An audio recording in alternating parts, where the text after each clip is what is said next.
Assalamualaikum warahmatullahi wabarakatuh. Halo sahabat Kian Santang, apa kabar untuk kalian semua? Dimanapun kalian berada, saya doakan semoga kalian semua selalu ada dalam lindungan Tuhan Yang Maha Kuasa. Amin. Di episode terbaru kali ini adalah lanjutan dari episode sebelumnya, di mana episode kali ini diawali Kian Santang menatap Surtur dengan tatapan yang sangat tajam. Ia perlahan mengatur napasnya dan kembali bangkit berdiri. Kian Santang mengusap darah di ujung bibirnya menggunakan jemarinya. Ia mengambil kembali pedang Peliksnya dan kembali naik ke atas punggung naga miliknya. Aku pasti bisa mengalahkan raksasa Surtur, apapun yang terjadi, ucap Kian Santang dengan penuh keyakinan. Naga apinya kembali bangkit lalu terbang ke arah Surtur kembali dan menyerang kembali Surtur hingga Kian Santang dapat menemukan titik lemah Surtur. Kian Santang pun berkata dalam hatinya, "Aku tahu sekarang di mana kelemahan Surtur."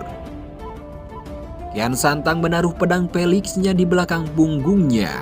Lalu ia melompat dari atas punggung naga miliknya ke atas kepala raksasa Surtur. Setelah berada di atas kepala raksasa Surtur, Kian Santang langsung menarik mahkota tanduk dari atas kepala Surtur. Kian Santang berusaha sekuat tenaga agar mahkota tanduk yang berada di atas kepala Surtur terlepas dari kepalanya. Naga api Pelik terus mengganggu Surtur agar perhatiannya teralihkan dan membuat Kian Santang bisa fokus melepas mahkota tanduk dari atas kepala Surtur. Semua tenaga terus ia kerahkan agar mahkota tanduk itu terlepas hingga akhirnya Kian Santang berhasil melepas mahkota tanduk itu dari atas kepala raksasa Surtur. Namun ia harus terhempas jatuh ke tanah setelah berhasil melepas mahkota tanduk itu dari atas kepala Surtur. Akhirnya Surtur berteriak kesakitan saat mahkota tanduk miliknya tidak berada di atas kepalanya lagi. Akhirnya Surtur jatuh tumbang dan musnah. Kian Santang jatuh terkapar tak berdaya dengan luka di bagian keningnya. Telapak tangannya yang terbakar akibat pertarungannya dengan Surtur serta kedua lengannya terluka. Tidak lama dari situ Citrakara datang dan bergegas berlari menghampiri Kian Santang yang terkapar tak berdaya. Citrakara berlutut di sebelah Kian Santang sembari memegang lengan Kian Santang. "Kau baik-baik saja, Kian Santang?" tanya Citrakara dengan nada cemas. Kian Santang tersenyum sedikit. "Aku baik-baik saja, Nyimas." Dewananda ikut berlutut di sebelah Kian Santang dan membantu Kian Santang untuk bangkit. Dewananda langsung memeluk Kian Santang. "Terima kasih karena kau sudah menolongku." Kian Santang mengelus punggung Dewananda. "Sama-sama Raden Dewananda." Dewananda melepas pelukannya. "Bagaimana kau bisa mengenal namaku?" "Perkenalkan, namaku Raden Kian Santang. Aku adalah utusan dari ayahandamu, Prabu Dewabrata, untuk menolongmu dan membebaskanmu dari tawanan raksasa Surtur," jelas Kian Santang. Dewananda menoleh ke arah kiri dan kanan. "Lalu di mana raksasa Surtur?" "Dia sudah aku kalahkan dan dia sekarang sudah musnah dan lenyap untuk selama-lamanya."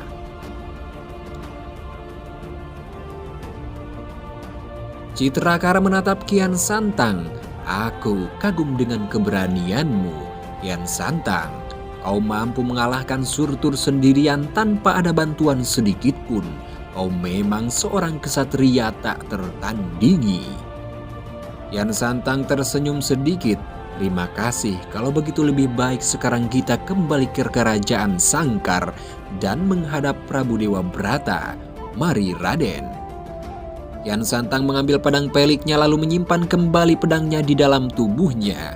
Kemudian di tempat lain Walangsungsang Rara Santang sempat kesulitan melawan pasukan Hela.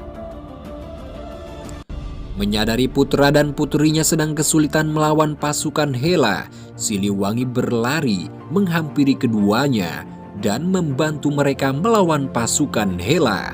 "Kalian baik-baik saja, putraku putriku, kami baik-baik saja ayahanda." Kembali lagi Kian Santang dan Citrakara beserta Raden Dewananda sudah tiba di kerajaan Sangkar. Kedatangan mereka langsung disambut haru oleh Prabu Dewabrata. Dewananda berlari ke ayahandanya lalu memeluknya dengan sangat erat. "Ayahanda, aku sangat merindukanmu." Prabu Dewabrata membalas pelukan puteranya. "Ayahanda juga sangat merindukanmu putraku." Kian Santang dan Citrakara tersenyum melihat momen di mana seorang ayah kembali bertemu dengan putra satu-satunya. Prabu Dewabrata berjalan menghampiri Kian Santang lalu memeluknya. Ia menepuk punggung Kian Santang. Kian Santang membalas pelukan Prabu Dewabrata. Prabu Dewabrata melepas pelukannya lalu menepuk bahu Kian Santang. "Aku mengucapkan banyak terima kasih kepadamu Raden, karena kau sudah menolong putraku dari tawanan raksasa Surtur." "Jangan berkata seperti itu Gusti Prabu. Aku merasa sangat senang bisa membantu Gusti Prabu bertemu dengan putra Gusti Prabu kembali." Prabu Dewabrata berkata dalam hatinya, "Baru pertama kali aku melihat seorang pangeran berhati mulia seperti Raden Kian Santang. Ia rela mengorbankan nyawanya demi menyelamatkan putraku." Prabu Dewabrata membawa Kian Santang masuk ke dalam istana, diikuti dari belakang oleh Dewananda dan Citrakara. Ternyata Prabu Dewabrata membawa Kian Santang ke tempat api abadi. Prabu Dewabrata membacakan sebuah mantra di dekat api abadi yang sedang berkobar. Tidak lama muncullah sebuah pedang dari api abadi itu. Pedang itu muncul di atas kobaran api abadi. Prabu Dewabrata mengambil pedang itu dari atas kobaran api abadi lalu memberikannya kepada Kian Santang. "Gusti Prabu," ucap Kian Santang, "terimalah ini Raden. Ini adalah bentuk rasa terima kasihku kepada dirimu atas pengorbananmu untuk menyelamatkan putraku," ucap Prabu Dewabrata. Kian Santang mengambil pedang itu dari tangan Prabu Dewabrata. Pedang itu bernama pedang Barata. Pedang itu bukanlah pedang sembarangan, karena pedang itu anugerah dari Dewa Petir. Pedang Barata adalah pedang dengan kekuatan petir yang sungguh maha dahsyat. "Aku menyerahkan pedang Barata kepadamu, Raden, karena kau adalah orang yang sangat layak mendapatkan atas pengorbananmu untuk menyelamatkan putraku," jelas Prabu Dewabrata. Kian Santang menundukkan kepalanya lalu tersenyum. "Hamba mengaturkan terima kasih sebesar-besarnya kepada Gusti Prabu karena Gusti Prabu telah mempercayakan pedang Barata ini kepadaku." "Sama-sama Raden." Kemudian di tempat lain pertempuran masih berlanjut. Siliwangi dan putra-putrinya masih berusaha melumpuhkan pasukan Hela yang tidak ada habis-habisnya. "Ayahanda, pasukan Hela terlalu banyak untuk kita hadapi," ucap Walangsungsang. "Apa yang dikatakan Raka Walangsungsang itu benar ayahanda. Pasukan Hela tidak ada habis-habisnya dan terus menyerang kita. Apa yang harus kita lakukan ayahanda?" "Tetap berada di sini ayahanda. Kita hadapi pasukan Hela bersama-sama. Kerahkan semua tenaga kalian. Kita akan berjuang hidup dan mati demi melindungi batu jiwa," jawab Siliwangi dengan penuh rasa keyakinan. "Baiklah ayahanda Prabu." Siliwangi, Walangsungsang dan Rara Santang terus mengerahkan tenaga mereka untuk melawan pasukan Hela yang tiada habisnya. Resi Dana Yaksa juga ikut kesulitan melawan pasukan Hela, begitupun dengan Prabu Kasim. Mereka berlima semakin terpojok dan dikerubungi oleh ribuan pasukan Hela hingga akhirnya sebuah pedang datang dan menebas semua pasukan Hela yang mengerubungi Siliwangi, Walang Sungsang, Rara Santang, Resi Danayaksa, dan Prabu Kasim. Portal pun terbuka dan terlihat ada Kian Santang yang keluar dari portal itu. Pedang Barata kembali ke tangan Kian Santang. Kian Santang tidak datang sendirian, ia juga turut serta membawa Citrakara ke dalam pertempuran. Rara Santang tersenyum lebar saat Kian Santang datang dan ikut gabung ke dalam pertempuran. Kian Santang berlari sembari membawa pedang Barata di tangannya, lalu ia melompat diiringi petir di sekitarnya. Tanpa sengaja, ia telah menggunakan kekuatan baru dari mata kanannya. Mata kanan Kian Santang berubah menjadi biru dan terdapat bercak darah di sekitar bola matanya akibat Kian Santang menggunakan kekuatan dari mata kanannya. Mata biru di sebelah kanan Kian Santang adalah mata pemberian dari seorang sewaktu masih berada di kerajaan Lydia. Kian Santang menancapkan pedang Baratanya ke tanah dan seketika pasukan Hela yang berusaha menyerangnya langsung tersambar petir. Kian Santang menebas semua pasukan Hela dengan sangat mudah. Pedang Barata dan mata biru Kian Santang benar-benar gabungan kekuatan yang sangat maha dahsyat luar biasa. Kian Santang bisa menggunakan kekuatan keduanya dengan sebaik-baiknya. Bahkan ia mampu mengendalikan pedang Barata dan mampu mengeluarkan kekuatan petir dari pedang itu.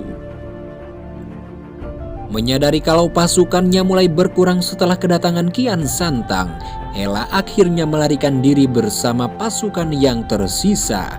Ia lari meninggalkan pertempuran.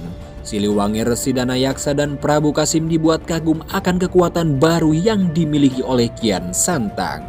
Kian Santang berjalan menghampiri Walang Sungsang dan Rara Santang. "Raka, Yunda, kalian baik-baik saja?" "Alhamdulillah kami baik-baik saja, Rai." "Syukurlah," jawab Kian Santang sembari tersenyum. Siliwangi, Resi Danayaksa, dan Prabu Kasim menghampiri Kian Santang. Mata biru Kian Santang perlahan memudar dan kembali berwarna coklat muda. Siliwangi mendekat ke Kian Santang lalu memeluknya dengan sangat erat.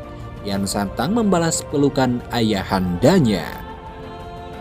Resi Danayaksa menghampiri Kian Santang.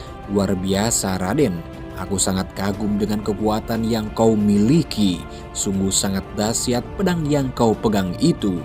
Aku juga sangat kagum dengan kekuatanmu, Raden Kian Santang," sambung Prabu Kasim. Kian Santang membalas ucapan mereka dengan senyuman.